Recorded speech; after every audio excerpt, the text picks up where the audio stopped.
Step 11. How to approve the quote.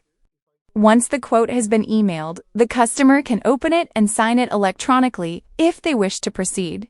When that happens, the story is automatically updated. You'll be able to see when the office copy was sent, when the customer viewed the quote, and when they signed it. In most cases, you don't even need to open the story to check. A notification will automatically pop up, letting you know that the customer has viewed or signed the quote. If you click on that notification, it will take you directly to the relevant story. From there, you can open the quote and see that it has been signed. At this stage, the quote is still awaiting approval. Once you click Approve, two things will happen. First, the type, material, color, and price will be locked. This means that even if you change the measurements later, those details will remain unchanged, ensuring the agreed pricing is preserved.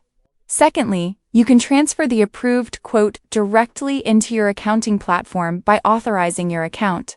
Finally, if you return to the story, you'll notice that the quote number has now been converted into a job number.